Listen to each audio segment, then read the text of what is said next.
call me Mystic Mac because I predict these things. Brian Ortega takes on Aljamain Sterling this Saturday in the co-main event of UFC Fight Night Shanghai. And this is a good fight. You know, both these guys are, very well-rounded, very good grapplers. Brian Ortega, more of a jiu-jitsu practitioner, taking on Aljamain Sterling, who's got really good wrestling to go with his jiu-jitsu as well. So Brian Ortega, former title challenger. Aljamain Sterling, former champion. Brian Ortega kind of sitting in the rankings, not being the most active guy as of late. 34 years old, getting up there in age, taking on Aljamain Sterling, who again 36 years old. So probably these guys are on the kind of the last legs of their careers in terms of making a title run again. So looking forward to this one. Brian Ortega, not the most success as of late, 1-3 in his last 4 fights since 2021. Aljamain Sterling coming off of a very competitive decision loss to Mahesahte Hayisaer. So both these guys looking for a win to get back in the win column. So Brian Ortega, like I said, 34 years old. He's 5'8" with a 69-inch reach and 16-4 in his career. Jiu-jitsu black belt, good boxing, good jab, straight punches, decent combos. Susceptible to leg kicks, though. He can be hit. He has been hurt and dropped many a time. Was hurt pretty badly in that Diego Lopez fight a couple times. I think beginning of the first round, and then in the third round against Yair Rodriguez. He was pretty much 10-8'd in that first round. Took some damage against Alexander Volkanovski. Took tons of damage against Max Holloway. So was on an absolute tear back in the day. Before 2018. Ever since then, he's getting the occasional win, but being more of a 50-50 fighter. Aljamain Sterling, 36, 5'7" with a 71-inch reach, and he's 24-5, so he's going to be an inch shorter, have a 2-inch reach advantage over Brian Ortega. So he's also a jiu-jitsu black belt under Matt Serra. He's also a 2-time All-American wrestler. I think it was the D3 level, but times his takedowns very well with opponent strikes, sets up his takedowns very well, moves well on the feet for the most part. His striking has been, improving over the last few years. Switches stances, feints very well to set up his takedowns or his striking.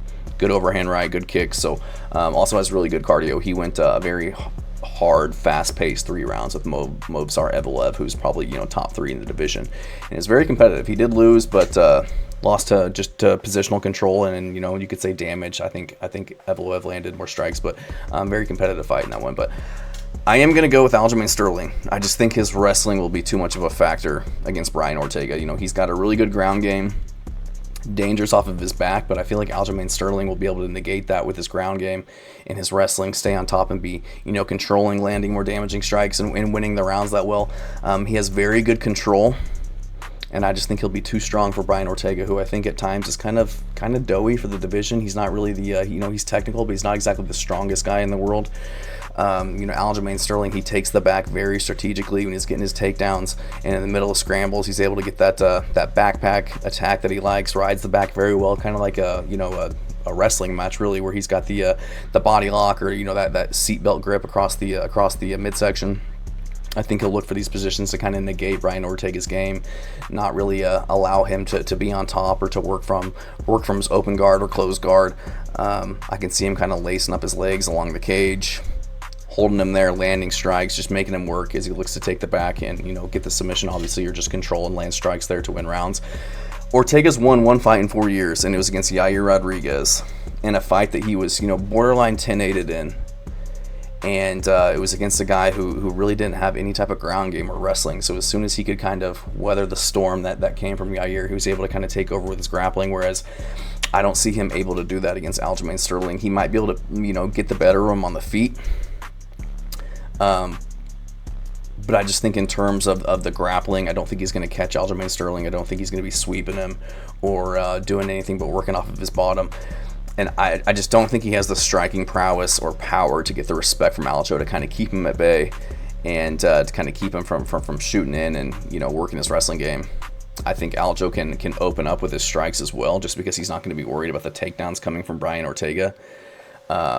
Only thing he's really going to have to worry about is when he's shooting in, getting guillotine choke, or if he gets him on the ground, having to worry about triangles. But in the Evelev fight, he couldn't really open up just because, Evelev is a very good wrestler, was going to shoot in underneath him and get takedowns. But in this case, I don't think he has to worry about that from Brian Ortega. He doesn't have the strongest, double leg or single leg attacks. So I just don't think Aljo will be too worried about that, which will allow him to throw with a little bit more power and be able to utilize a little bit more or of his striking than we've seen in his last fight. So I'm gonna go with Aljamain Sterling. I think he can control Brian Ortega, do damage on the ground, and get a decision. Thanks.